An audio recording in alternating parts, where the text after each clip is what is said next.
So you have a pitch meeting for me? Yes, sir, I do. Antman and the WASP, QUANTUMANIA. So I watched it the other day, the new Marvel film, and I liked it. It's had a bit of a bad write-up, and it's getting a knock in the box office, although I think people are coming around to it. I think it'll do okay. They're sort of saying it's on par, money-wise, with Guardians of the Galaxy 2, but, you know, I liked it. I know Marvel's gone a bit downhill recently. I know they keep mocking it as MCU. And there was a little bit in it towards the end. I thought, oh, here we go. The usual by the books, Disney, tick box and everything. But you know what? It's actually quite enjoyable. So if you've not seen it, I do advise you to see it, especially on the big screen. I know there's been complaints about some of the special effects, but you know what? This grumpy bugger enjoyed it. And I'll tell you what I'm looking forward to now is Ryan George. He does half make me giggle. So I need a bit of a chortle. So by the looks of it, he's having a go at QUANTUMANIA. So let's go and have a Mooch. New! So you have a new Ant-Man movie for me? Yes, sir, I do. Oh boy, we gotta make this good, because this is gonna be the kickoff for Phase 5. Yeah. So it's gotta live up to Phase 4, which a lot of people are saying was the most exciting phase yet. Well. So I figure we make this one take place in the quantum realm. That's where small things are. Very small things, sir, and we're gonna have a ton of excitement in this one. Sick. Oh yes, sir. Tons of helmet removals. Don't you worry about that. There's gonna be a lot. What? Helmet removals, sirs. Characters are gonna take their helmets off dramatically a shocking number of times. Why? Because that's the coolest thing a person could do. Is it? Oh yeah, check this out, sir. Oh my God! Right? Do that again. Do that again. Do that again. Do that again. Oh, all right, this is going to be a good movie. Anyway, so Scott's daughter Cassie is older. I really now. taken the mask off the film. Machine that can send a signal down to the quantum realm. Right. She's Janet clever. is like, well, you can't be doing that. The quantum realm is dangerous. You can't stop doing that. Isn't she messing around with quantum stuff with them at the end of the last movie? Hey, shut up! And so suddenly the machine goes nuts and they all get sucked down in the quantum realm. Oh my God! They got sucked off go into it. the. Okay. So wait, what's Janet afraid of down there?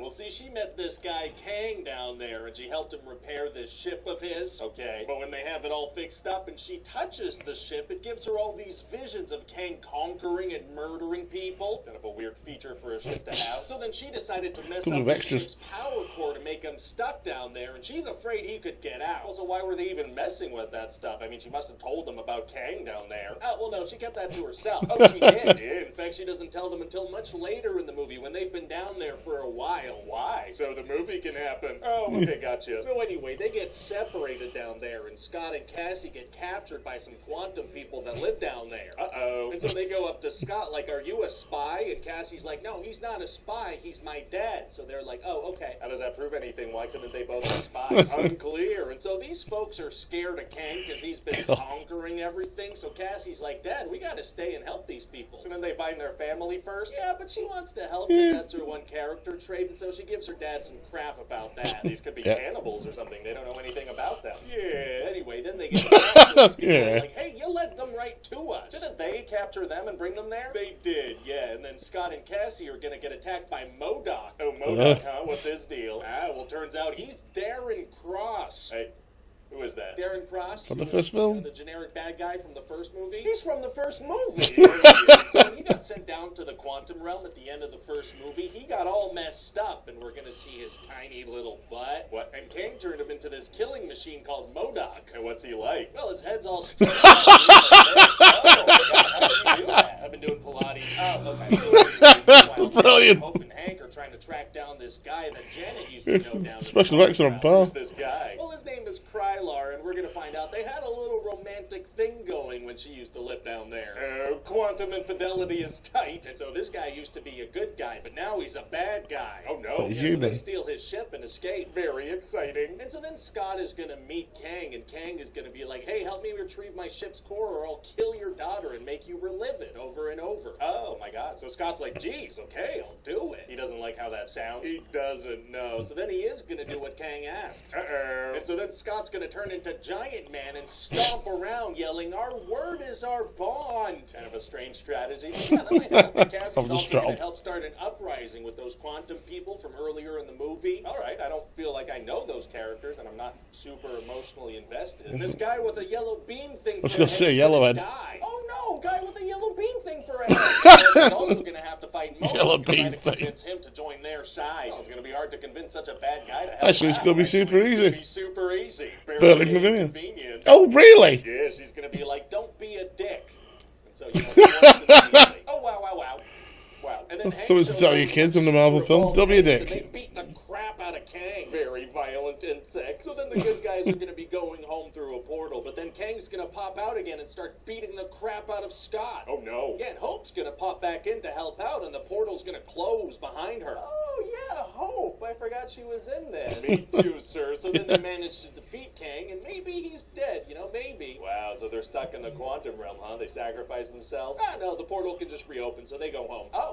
I thought there would be some consequences or something. I mean, it has consequences, sir. The guy with the yellow beam thing for a head died. That is a good point. Yeah, you're right. And so that's about it. What do you think? Well, I mean, Kang is supposed to be the next big bad guy, right? And so far we've seen him get killed in Loki, and in this one he gets beat up by a bunch of bugs. Yeah, well, there is going to be a post-credit scene of a bunch of him in a bunch of different costumes. Oh, yeah, that'll do it. That is threatening and not hilarious in any way. I think people are really going to like this. Me too. Ding! Side of the picture, lower right side. He's on the lower right side of the picture. We get it. Goodbye. That was quite good. He's really good at doing the story, but that Modok bit was absolutely fucking brilliant. I would say out of the three films, I think the first one's the best one, and I probably prefer this Quantumania to number two. Number two was all right, but I think I've only watched it once. But I'd watch Quantumania again, I think. But I think the first one's the best one so far. But like I said, it's quite fun, the film, but it's the most serious of the three Antman films, if that makes any sense, because obviously with Kang trying to destroy the universe, it's always for laughs. But, you know, it's enjoyable, so I do, like I said, go and see it. Like I said, some of the special effects are not great, especially Modok, and that was perfect. What he did, because his Adobe effects is the same as what Marvel's got. It's just a crap effect. I wondered how they're going to do it, and I was that's how they're going to do it badly. And I agree, Hope was hardly used. They should have called it Antman instead of bloody Ant-Man and the Wasp, because the Wasp was Bob Hall. It's not the actress's fault. They just went, I don't need you. We want to concentrate on the daughter. But the daughter's name in the title or something then. But that's Disney for you, sort of ticking boxes. Which always annoys me. I remember at one point, every time I watched a Disney film, there was always a single parent. Where's everyone dead? Oh. It's always like the child or the female sort of saying, out the way, lead person. I'll do it, I'm a strong woman. Yeah, whatever. But you know what? This is actually quite fun. So, go and watch it. That's what I say. But what did you think about it? Did you hate it? Did you like it? Did it naff you off? Is the MCU in trouble? Is Phase 5 going to be worse and worse fuller? I mean, it did have Spider-Man No Way Home to save it, but yeah, Marvel's on a bit of a decline at the minute, so they need to sort of up the air game. So we'll see what's to come soon. But thank you for watching. If you're no longer, if you're not a subscriber so far, do please subscribe. Do subscribe to Ryan George. He is absolutely hilarious. So if you're not done so yet, make sure you subscribe and catch up with his episodes. He's also on Screen Rant, so you can always go through his back catalogue. But he'll update his channel one day with every episode, which he's doing at the moment. Anyway, I've enough rambling. I'll get off now, but thank you for watching. I'll do more of this soon. Keep it Moocher the internet. Till then, take care. Jeez, all my coupons were in there. Talk about diminishing returns. Oh, man. I'm going to do that again because that was terrible.